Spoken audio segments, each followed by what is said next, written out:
Okay, pwede na po tayong maupo. Pagpapatuloy natin ang ating pag-aaral ng chapter 2. So, napakatagal na natin sa chapter 2 ng ating confession. Okay, ang pamagat nito ay of God and of the Holy Trinity. Nasa part 17 na tayo, no? So far, this is the longest. But that's fine kasi hindi naman tayo talaga nag-aapura sa ating pag-aaral. Ang ating objective ay maging familiar tayo sa mga mahalagang statement dito sa confession natin para hindi tayo madaling ma-confuse whenever we encounter false teachings. So review lang tayo ng konti, ng mabilis. Okay, so nandito tayo sa Roman numeral number 3 pa rin, the triune God in relation to Himself. Letter A, the doctrine of the Trinity stated. Okay, at nasa ilalim nito, natalakay na natin at natapos na rin natin itong tatlong mahalagang paksa na ito patungkol sa doktrina na ito ng Trinity. So, magpapatuloy tayo pero nasa letter B na tayo. No? The doctrine of the Trinity described. So, ano rin to?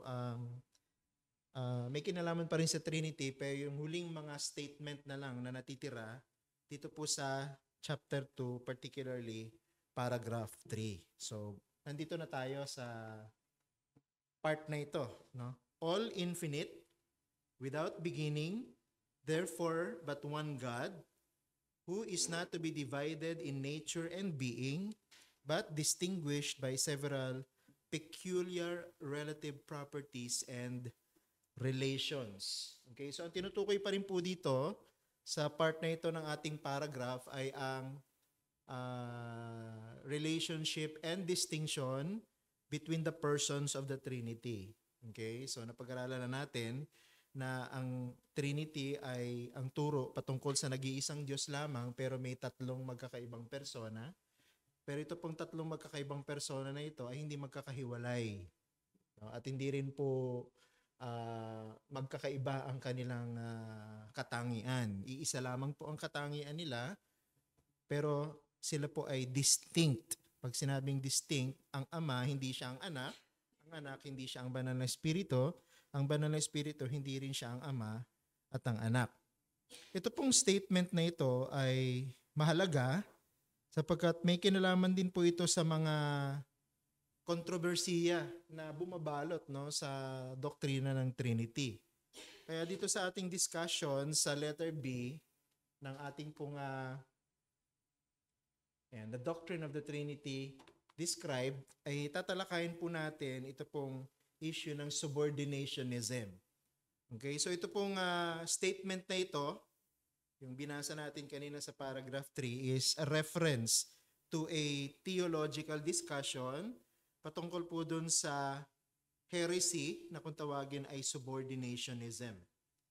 Kasi nagkakaroon ng usapin kung ang Ama ay Ama at ang Anak ay bugtong na anak at ang Banal na Espiritu ay nagbuhat sa Ama at sa Anak, ibig sabihin meron silang hierarchy. Ibig sabihin may mas mataas, may sumunod na mas mataas, at may huling mataas o may mas mababa kaysa dun sa pinakamataas at may pinakamababa sa kanilang tatlo.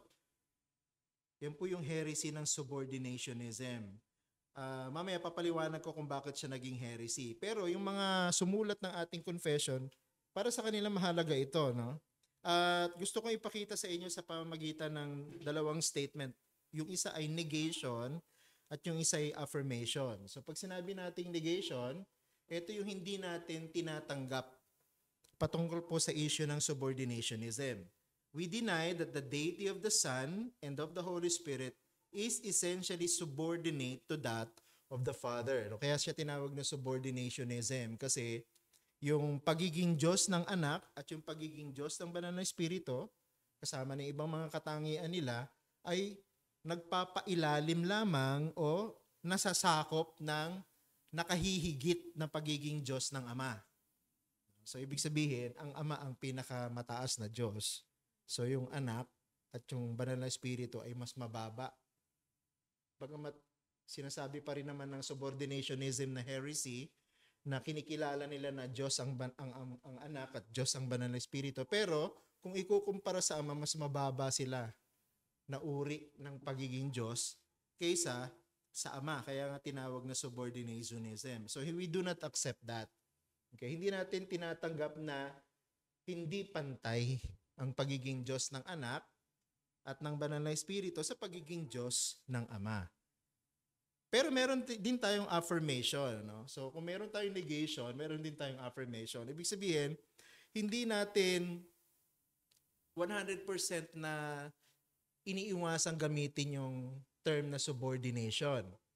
Okay?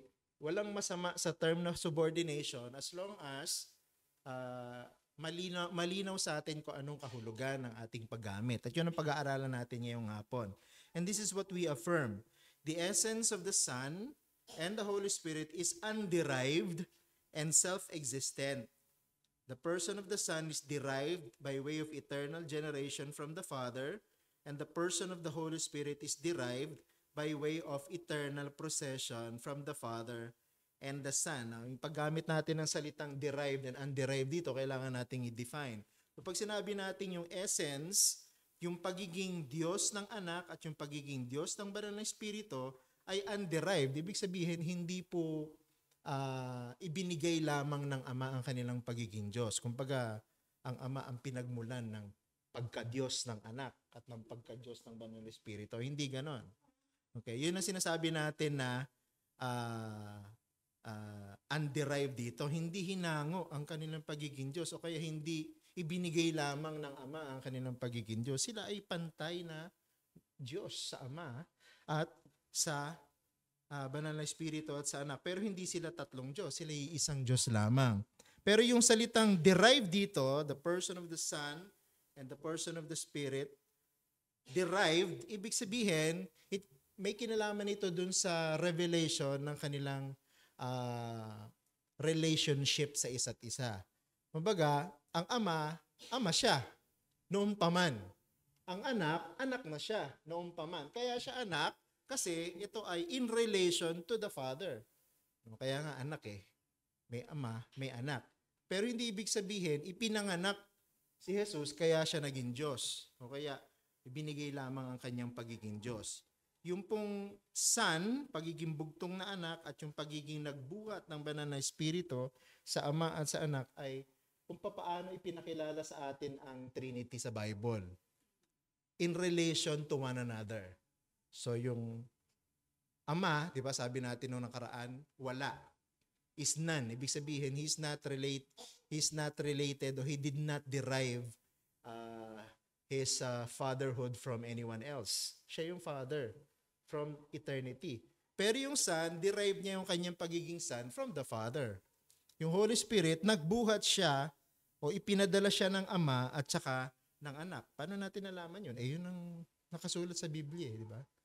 At saka sa history ng Revelation, na unang ipinakilala sa atin sa Biblia ang Diyos bilang Ama. Old Testament pa lamang. And then, nung pinanganak ang anak, ang Panginoong Jesucristo, sinabi ng Ama, ito ang aking anak. No? In relation to Himself, Jesus is the Son. No? And yung Holy Spirit, pinadala ng Panginoong Jesucristo at ng Ama. Diba? Doon sa Acts chapter 2. So, yun yung sinasabi nating derived. Pero hindi ibig sabihin yung kanilang pagiging Diyos, yung kanilang relations sa isa't isa. Maganda yung sinabi ni Gerhardus Voss, no? Isang theologian na sumulat ng isang Reformed Dogmatics doon sa kanyang volume 1. Ganito ang nakasulat, medyo mahaba, ano? Although these three persons possess one and the same divine substance, pansinin nyo, malinaw na bagamat three persons, one substance, same divine substance.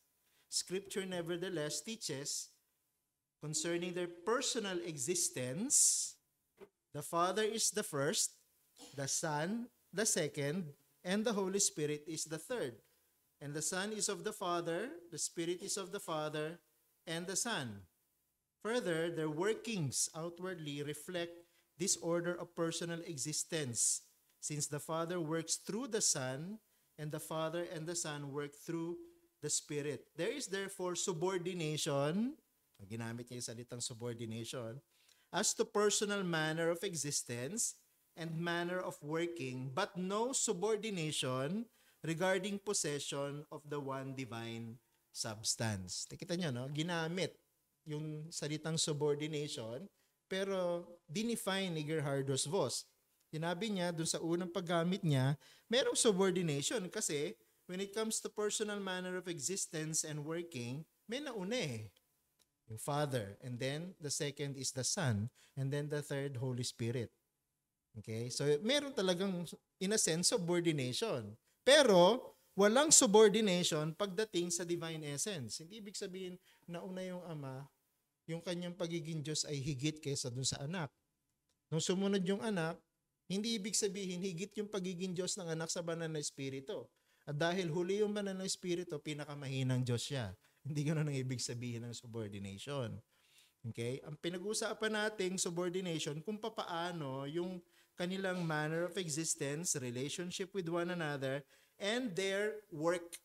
Okay? So, napag-aralan naman natin yan. Di ba ang Ama ang nagplano? Halimbawa, mamaya pabanggitin natin yung redemption. Di ba yung Ama yung nagplano, and then anak yung nagsakatuparan ng plano, and then yung Holy Spirit ang nag-apply nung naging epekto nung kanilang redemption.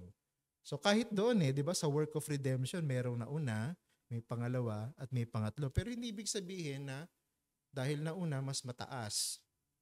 Pangalawa, sumunod na mataas. Pangatlo, huli. Hindi ganoon ang ibig sabihin ng subordination. Okay? Ang point natin dito, yan. There is a certain kind of subordination required by the doctrine of the eternal generation of the Son and the eternal procession of the Spirit, but it needs to be qualified. Okay, ulitin ko, hindi natin iniiwasan ang paggamit ng salitang subordination. Okay, ano bang Tagalog ng subordination? Yung napasasakop, no? O napailalim, parang gano'n, ano? Yung ibig natin sabihin ng salitang subordination. Hindi natin iniiwasang gamitin yung salitang yan kung ang tinutukoy natin ay yung kanilang relationship sa isa't isa at saka yung kanilang work, yung kanilang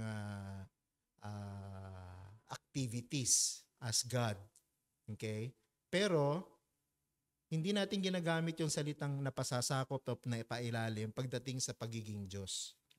Okay? So, hindi po mas mababang uri ng Diyos si Jesus kumpara sa Ama, o mas mababang uri ng Diyos ang banal na Espiritu kumpara sa anak. Okay? So, paano natin di-distinguish yan?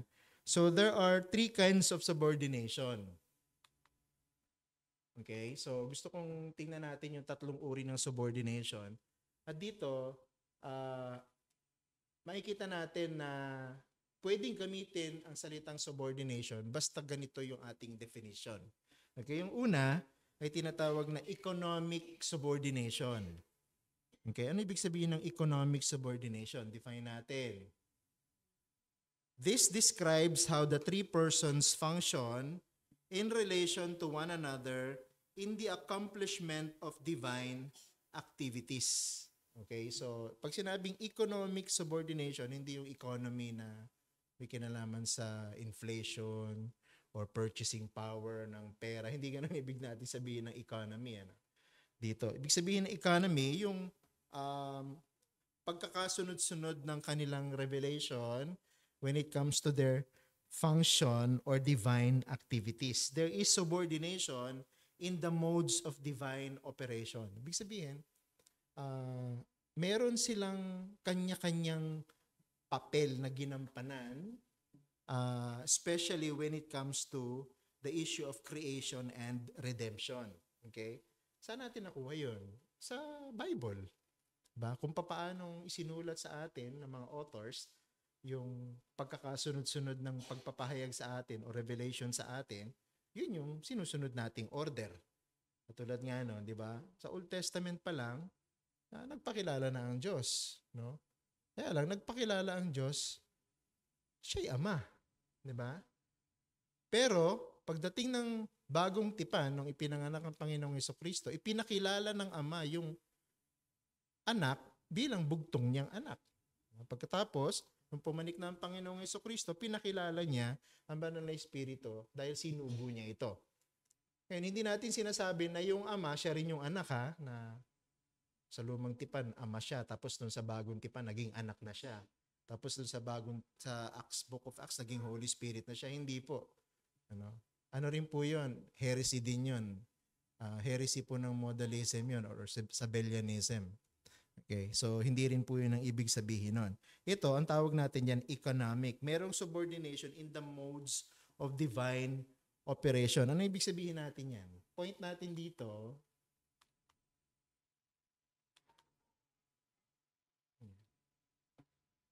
this is the subordination of the Son and the Spirit to the Father in both the economy of creation and the economy of redemption. So, ibig sabihin, pagdating sa revelation sa Bible, dun sa divine operation of creation and redemption, may order eh. Okay? May nauna, may pangalawa, at may pangatlo. Maganda yung sinabi ni Alan Dunn, no? Dun sa kanyang exposition ng chapter 2 ng London Baptist Confession of Faith. Ayan, medyo mahaba rin, pero kaya ko nilalagay kasi maganda yung sinasabi nila dito sa mga statement na ito. Lalong pinapalinaw yung topic natin. Sabi niya, this subordinationism o yung economic subordinationism is legitimate as we see God revealed in creation and redemption. In creation, tingnan niyo mabuti in creation, the Father acts by means of the Son/Word according to the living power of the Spirit. Ibig sabihin, sa creation, diba, doon sa Genesis pa lamang sinabi doon, God created the heavens and the earth. Okay? But, pag binasa mo yung John chapter 1, verse 1 and following, nung lumikha ang Diyos, kasama niya na ang salita. So, ibig sabihin, God created through the medium of the Word and in the power of the Spirit. Trinitarian yung creation eh. No? So, mali yung understanding na marami na doon sa creation, Father lang ang nag-create. No? Yung Son, hindi siya nag-create. Yung Holy Spirit, hindi siya nag-create. Wala tayong time, no? Pero napakaraming mga verses sa Scripture na sinasabing hindi lang ang Father nag-create. Even the Son created, di ba? Colossians, makikita mo doon, di ba? Ang Panginoon ang lumikha ng lahat at nagpapanatili ng lahat ng kanyang nilikha. Even the Spirit, tinawag na the Spirit of Life. Bakit? Because siya ang nagbigay ng buhay, no, sa mga nilikha ng Diyos. So too, tuloy natin yung statement ni Alan Dunn, so too we see an economy, a functional arrangement of redemptive tasks said to be assumed by each of the three persons, in which the Son does the will of the Father, and the Spirit takes of the things of the Son and communicates them to us. This is a functional hierarchy in the performance of revelatory and redemptive acts. So, ibig sabihin, sa gawain ng creation, sa gawain ng redemption, ibig sabihin ng creation, yung physical na paglikha. Pag sinabing redemption, yung spiritual na creation, yung tinatawag na new creation. Redemption, may kinalaman sa pagliligtas ng mga makasalanan na nahulog sa pagkakasala. Okay, so both creation and redemption, mayroong hierarchy of function. Nauna yung Father, sumunod yung Ama, sumunod yung Holy Spirit. Pero hindi ibig sabihin, hindi sila pantay. Okay? Pinipilit kasi ng iba na dahil may nauna, mas mataas yun. No? Dahil sumunod lamang isa, pangalawa lang yun. Yung huli, kulelat yun. Ganun yung kanilang pagkakaintindi. Pero hindi. No? May hierarchy of performance when it comes to the revelation of creation and redemption. But, pantay-pantay sila sa kanilang pagiging Diyos. Okay? So that's the first type of subordination, ang tawag economic subordination. So walang problema na gamitin natin yung economic subordination para i-discuss ang Trinity as long as dinidefine natin mabuti ang ibig sabihin ito. Pangalawa, tinatawag na hypostatic subordination. Ano naman yung ibig sabihin ng hypostatic? Diba? This describes the order and relationship of derivation among the persons or hypostasis of the Trinity. Ano ibig sabihin niyan? There is subordination in the modes of subsistence. Ano ibig sabihin na? Di ba? Pag sinabi nating subsistence person, okay? Ibig sabihin, doon sa revelation ng persons of the Trinity, meron talagang nauna. Merong pangalawa at merong pangatlo. Siyempre, yung Ama ang una, yung Anak yung pangalawa, yung Banal na Espiritu ang pangatlo. So, yung tinatawag na hypostatic subordination. Ang point natin dito, there is obvious hierarchical order to the intertrinitarian being of God. Ibig sabihin, diba, dun sa pinag-aralan natin, the Father is none. Ibig sabihin, walang sinundan ng Ama when it comes to his relation. Siya yung una, the Father. Okay? Pero meron sumunod sa kanya, the Son. 'Di ba? Ang pinag-aralan natin, the Son is begotten of the Father. Yung pinag-aralan natin, eternal generation of the Son. Ibig sabihin, begotten, bugtong na anak. Ang Panginoong Jesucristo ng Ama. Hindi tayo natatakot gamitin yung term na bugtong na anak. Kasi sa tao, pag sinabing bugtong na anak, unika iho ang tawag doon, di ba? Nag-iisang anak na lalaki. Ibig sabihin, may asawa yung tatay kaya siya nagkaroon ng anak. Kaya lang, nag-iisa lang yung anak niyang lalaki. Pero sa Trinity, hindi ganun na ibig sabihin nun. Okay? Wala pong Mother God si Jesus, bagamat meron siyang Father God. Hindi ganun ang ibig sabihin yan. Okay? Pag sinabi nating the Father and then the Son, yung kanilang relation sa Trinity yon. Ibig sabihin, dati ng Father yung Father. Sa eternity, Father na siya. Yung Son, Son na siya. No? Walang panahon na hindi siya Son. No? Walang panahon na sinabi ng Ama, o sige, magiging Son kita. Hindi. Bagamat meron tayong mga verses na nababasa na today, I have begotten you. No? Kumbaga, ngayon ay naging bugtong kitang anak. Hindi ibig sabihin no, na noon lang naging anak ang Panginoon. So may kinalaman yun sa kanyang pagiging Mesaya. Okay? Pero hindi ibig sabihin sa kanyang pagiging Diyos. And then the Holy Spirit proceeds from the Father and the Son. Yan yung hierarchical order sa Trinity. Yung pagkakasunod-sunod kung paano siya inireveal sa Bible. Basta ang susi, para hindi tayo malito, kung paano siya itinuro sa Bible, yun ang susi. Tinuro sa atin sa Bible, pagdating dun sa order ng kanilang intertrinitarian being, the first person is called Father, the second person is called Son, the third person is called Holy Spirit. Okay? Pero hindi ibig sabihin, hindi, kumbaga, yung Father, 100% ang pagiging Diyos, yung anak, 75%, yung Holy Spirit, 50%. Hindi ganon. Okay? Kung ang Ama, 100% na Diyos, yung anak, 100% din na Diyos, yung Banal na Espiritu, 100% din na Diyos, pero hindi sila tatlong Diyos. Iisang Diyos lang sila. Pero tatlong magkakaiba ang kanilang persona. Okay? Mag-ingat tayo dito, no, sa paggamit ng term na hypostatic subordination. The functional subordination revealed by the work of God is not equivalent to the ontological subordination inherent in the being of God. So yung ontological subordination, hindi yun yung tinuturo natin. Ano? Ang tinuturo natin yung functional subordination, pero hindi ontological.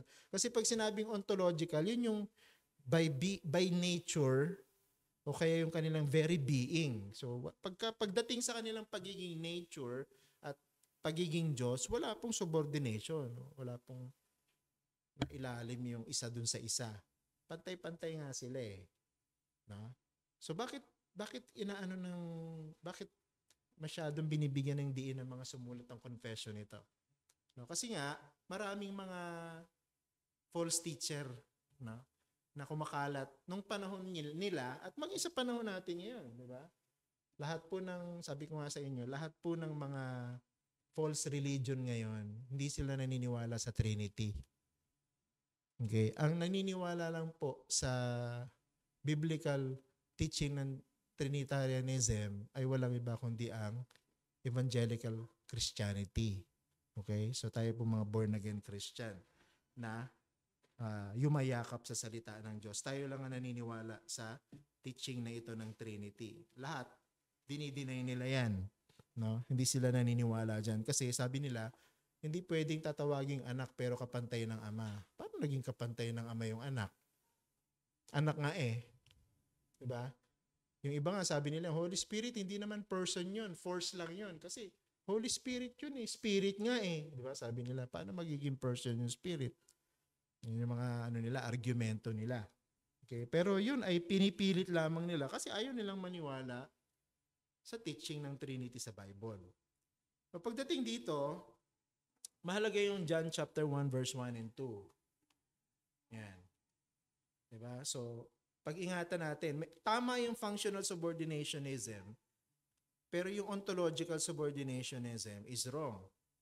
Kasi dito makikita natin sa John chapter 1 verse 1 and 2, merong interrelation between the two persons of the Trinity, the Word and God. Sabi diyan, in the beginning was the Word, and the Word was with God, and the Word was God.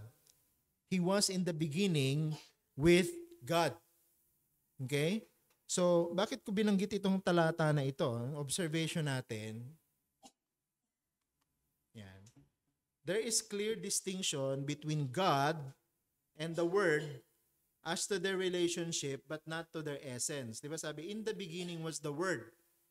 Ibig sabihin, iba yung Word dun sa God. Sabi, and the Word was with God. Ibig sabihin, the Word, yung tinutukoy ditong Word, hindi siya yung God na tinutukoy dyan. Hindi ibig sabihin, hindi Diyos yung Word. Ang pinag-uusapan natin dito, the Word refers to a different person, and then God refers to a different person. Okay, sa discussion natin, of course, the Word is Jesus Christ, dahil alam natin sa John chapter 1 verse 14, sabi doon, ang salita yung nagkatawang tao o nanahan kasama natin. So tinutukoy doon si Jesus Christ. So yung Word dito, ang salita, ay walang iba kundi ang bugtong na anak. And God, sabi diyan, and the Word was with God, ay yung Father. Di ba? The Father. So, yung interrelationship, malinaw sa John chapter 1 verse 1 and 2. No? Dito malinaw that there are two persons in this one God. No? The God and the Word. Okay? So, merong relationship, merong distinction ng relationship, merong subordination pa nga dito sa verses na ito, but not to their essence. Hindi ibig sabihin, kasi malinaw yung word God eh. Diba? Sabi diyan, and the Word was God. He was in the beginning with God. No? Kasama na ng Diyos ang salita, sapagkat ang salita ay Diyos. Diba? So, kung ang Diyos dito ay tinutukoy natin na yung Ama, at ang salita ay ang anak, so ang salita at ang Diyos Ama, ang anak at ang Diyos Ama ay iisang Diyos lamang. Magkasama na sila noon pa, di ba? They were with each other from the very beginning. Kaya itong John chapter 1, napakagandang verse nito para i-defend natin ang pagiging Diyos ng ating Panginoong Jesucristo. Even the doctrine of the Trinity. Maganda yung sinabi ni Alan Dunn tungkol dito sa passage na ito. Yan. Sabi niya, there we see the Word, tinutukoy niya in John chapter 1 verse 1 and 2. There we see the Word in intimate face-to-face communion with the God. Two persons who are both attributed as God. But it is understood that the Word is in subordination, subordinate relation to the God as the divine speech of God. Both are God as to their essence, but one is the Word and the other the God as to their persons or hypostasis. Yun yung tinatawag na hypostatic subordination. Diba? The God who, according to our understanding, the Father was with the Word, okay, who is the Son. No?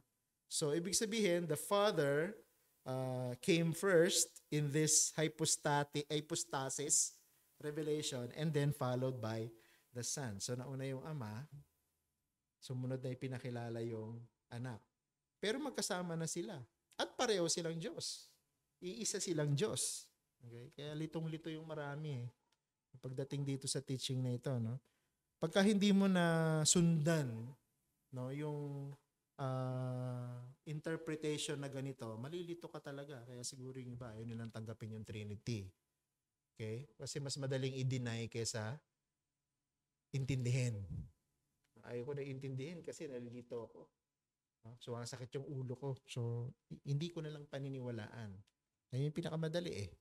No? Kaya yun yung mas marami. Hindi sila naniniwala sa doctrine ng Trinity. Pero meron akong reminder dito sa atin or dagdag natin no, sa ating caution.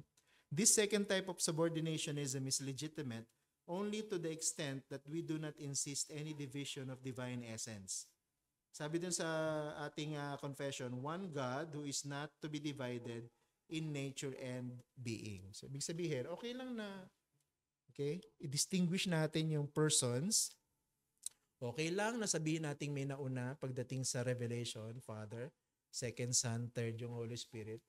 Okay lang na tanggapin natin pagdating sa divine activity, the Father is the first one, nagplano, yung Son yung execute, at yung Holy Spirit ang nag-apply. Okay lang yon as long as hindi natin ipipilit na divided ang kanilang essence o hindi pantay-pantay ang kanilang pagiging Diyos.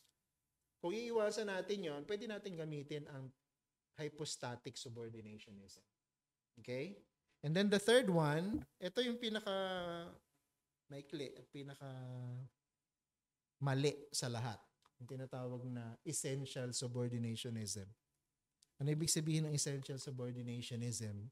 This is the view that results to the teaching that the Son and the Spirit's deity is derived from the Father. Kaya siya essential kasi yung essence, yung pagiging Diyos ng anak at saka yung pagiging Diyos ng Espiritu ay kinuha lamang nila sa Ama.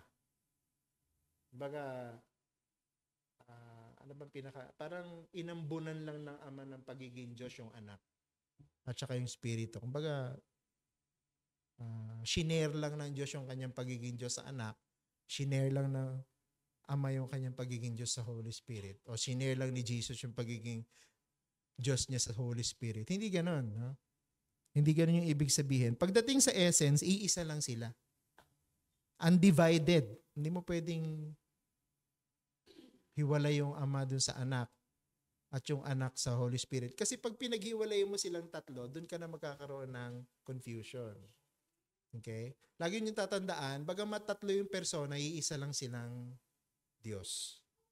Okay? Kaya lang natin naiintindihan na may tatlong persona kasi dun sa pagpapahayag sa scripture, merong tatlo. Di ba? Na persona na magkakaiba yung kanilang ginampanan sa kanilang divine activities. Okay? So, the Father is first, the Son is second, the third is the Spirit. Ang point natin dito, the Spirit or the deity of the Son and the Spirit is a qualified form of the deity of the Father. Ibig sabihin, yung pagiging Diyos ng anak at pagiging Diyos ng banal na Espiritu ay hinango lang sa Ama. Okay, yun ang ibig sabihin ng essential subordination. Kaya, lesser gods yung Son at saka yung Spirit compared to the Father. May mga nagtuturo niyan. Sa Sunday, Lord willing, ay didiscuss natin kung hindi man sa Sunday, sa susunod na Sunday, didiscussin natin yung mga heretical teaching patungkol sa Trinity. Okay? Para familiar kayo at saka ma-identify natin kung anong mga religious groups ngayon yan. Okay? Bawa, yung kulto ng Jesus Miracle Crusade. Anong tinuturo nila? Oneness yun eh. Okay? Or ang Iglesia ni Cristo. Anong tinuturo nila pagdating sa Trinity? Okay? Pag-aaralan natin yan sa mga susunod na Sunday. Okay? Ito po yung itong essential subordinationism, ang tinatawag na subordinationism na heretical. Okay? So ito po yung maling turo patungkol sa subordinationism. And we reject this. What we affirm, however, is this. Okay? The Son is not a derived deity, nor is the Spirit. Each person in the Godhead is essentially God and possesses the full range of divine attributes. Kumbaga, lahat ng katangiang meron ng Ama, taglay ng anak yun. Lahat ng katangian na meron ng anak, taglay ng banal na Espiritu. Okay? Pantay-pantay. Walang labis, walang kulang. Hindi pwedeng sabihin na 100 yung attribute ng Ama, yung anak 90 lang. Tapos sa Holy Spirit 50 lang. Hindi ganon. Okay? Iisang Diyos lang sila. Kaya kung ano yung katangian ng Ama, yun ang katangian ng anak. Yun din ang katangian ng Espiritu. Okay? Sapagkat sila iisa when it comes to the essence. Kaya we deny this essential subordination. No, hindi natin sinabing hinango lang ang pagiging Diyos ng anak sa Ama o ang pagiging Diyos ng Banal na Espiritu sa anak. No? Hindi, pare-pareho silang Diyos, pero hindi tatlong Diyos. Iisang Diyos lamang sila, pero tatlong magkakaibang persona. Ang conclusion natin dito sa pag-aaral na ito, the differentiation of the persons of the Trinity is discerned only as those persons are viewed in relation to one another. In and of themselves as distinct divine persons, they are each fully and essentially God. So ibig sabihin, alam nating merong Father, Son, and Holy Spirit because that is how they are related to one another. No? The Son is related to the Father, and the Holy Spirit is related to the Father and the Son. Kaya nga, the Father is none, and then the Son is only begotten of the Father, and the Spirit proceeds from the Father and the Son. Yun yung relationship nila. Okay? Kaya naiintindihan natin na mayroong tatlong distinct person. Pero, pagdating sa kanilang pagiging Diyos, they are fully and essentially one. Okay? One God. Okay? But three persons. Kaya nga Trinity. Okay? Hindi dahil Trinity tatlong Diyos. Okay? Trinity kasi tatlong person na magkakaiba, pero hindi ibig sabihin tatlong Diyos. Iisang Diyos lamang sila. Lahat ng attributes nila, taglay ng bawat isa. Okay? Pero, pagdating sa function, di ba? Pagdating sa creation and redemption, magkakaiba yung function nila. Okay? Doon may subordination, may nauna, may pangalawa, may pangatlo, may ipinadala, may isinugo, di ba? Mayroong sumunod, may nagpasakop. Walang problema doon, ano? Doon nga natin maiintindihan yung dapat relationship sa loob ng church, di ba? Doon sa example ng Trinity, di ba? Bagamat tayo pantay-pantay na mga miyembro, pare-pareho tayong miyembro ng isang church, pero pagdating sa ating functionality, pagdating sa ating spiritual gifts, mayroong magkakaibang function. At yung mga function ng ating spiritual gifts, minsan insubordination to the function of another. Halimbawa, merong binigyan ng gift ng leadership. Diba? Siyempre, kung merong leader, merong subordinate. Diba? Pero hindi ibig sabihin na dahil leader siya, didiktahan niya lang lahat ng mga nasa ilalim niya. Hindi. Pangungunahan niya lang yung mga yon kasi yun ang gift niya. Okay? Pero, pagdating sa pagiging miyembro, lahat tayo miyembro. Halimbawa ako, pastor. Diba? Pinagkalooban ako ng gift ng Panginoon na magpastor ng iglesia. Pero hindi ibig sabihin nun na ako yung pinakamakapangyarihan sa inyong lahat. Kayo, mga sunod-sunuran lang sa akin. Hindi ganon. Diba? Ang pinag-usapan natin dito, spiritual gift, function natin. So, dapat may harmony. Diba? Katulad ng Trinity, meron silang harmony. No, meron silang unity sa kanilang function. No? Hindi sila nagpapagalingan, no? Hindi sila naguunahan, no? Ang purpose nila, ma-accomplish nila yung purpose nila, no? Dapat ganoon din sa church. Magandang example nga ito sa church, di ba? Dapat ganoon din tayo when it comes to giftedness, pagdating sa ating function, pagdating sa ating role sa loob ng church, hindi pantay-pantay. Pero hindi ibig sabihin nun, yung pagiging miyembro, hindi rin pantay-pantay. Merong higit kaysa dun sa isa. Hindi. Pantay-pantay tayong miyembro, pare-parehas lang tayong miyembro ng iisang church. Kaya lang, pagdating sa function, merong mangunguna, merong susunod. Meron nga, hindi mo nakikita di ba? Dahil nasa likuran lang sila nagtatrabaho. Pero lahat yan ay ginagawa natin para sa pakinabang ng buong church. Diba? Hindi tayo nagpapagalingan, hindi tayo naguunahan. No? Kaya hindi natin pwedeng sabihin mahinang klaseng Christian to o mahinang klaseng miyembro to kumpara dun sa isa. Hindi ganon. No? Kanya-kanya tayo ng papel. Kanya-kanya tayong tungkulin, pero lahat ginagawa natin para sa purpose natin na mapatibay ang church, 'di ba? Mag-improve ang church, no? Gumanda ang relationship ng ating church. So, parang gano'n yung practical na application nitong pinag-aralan natin sa atin, no, bilang isang church, no? Kung paano ang Trinity, bagamat may nauna, may pangalawa, may pangatlo, isa lang sila. And they are all working together towards a single goal. You know? And sa goal yan ng creation, sa goal ng redemption, mag-glorify ang kanilang sarili. Mag-glorify ang Diyos. Okay? Yun ang kanilang purpose for doing everything. Okay? So may question ba kayo dito? I cannot dwell so much on this kasi we cannot elaborate this topic any further. Pag inelaborate ko pa to, lalong magiging nakakalito. Okay? So, sinimplihan ko lang. So, may tatlong klase ng subordination. Yung number 1, economic. Yung number 2, hypostatic. Okay yun. Basta tama ang paggamit natin ng salitang subordination. At idinidefine natin kung anong ibig sabihin. Ang mali ay yung essential subordination. Yan yung tinatawag na heretical subordinationism. No, na nire-reject natin. Okay? Meron tanong dito. Topic na ito.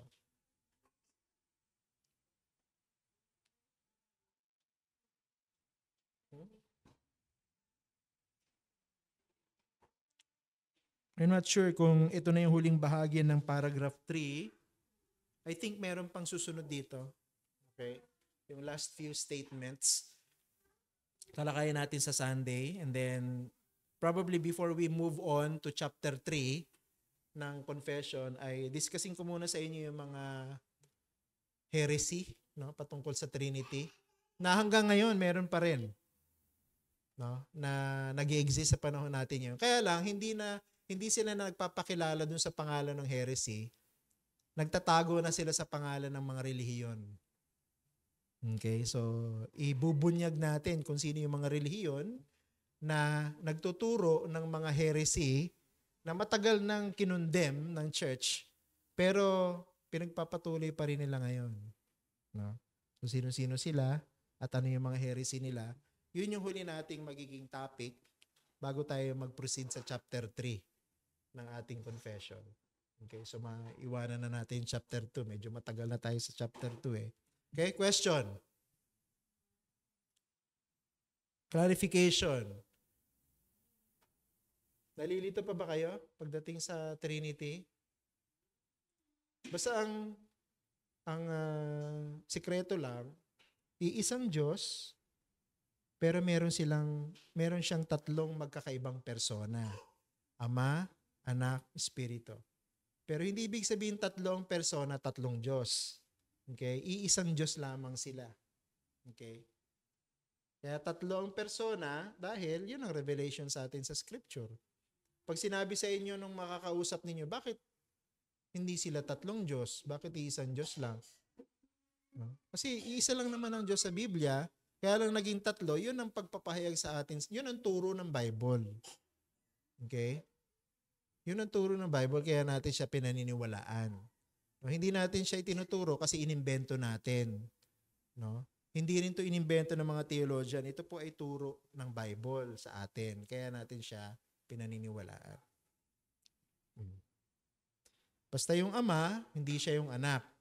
Yung Anak, hindi siya yung Banal na Espiritu. Yung Banal na Espiritu, hindi siya yung Ama, hindi rin siya yung Anak. Okay? Magkakaiba silang persona, pero iisang Diyos lamang. Yan ang Trinity. Question. Clarification. Wala? Mamaya.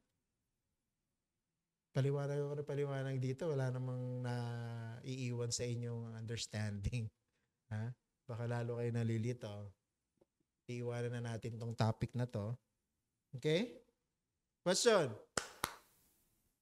Ako na lang magtatanong. Ate Lynn.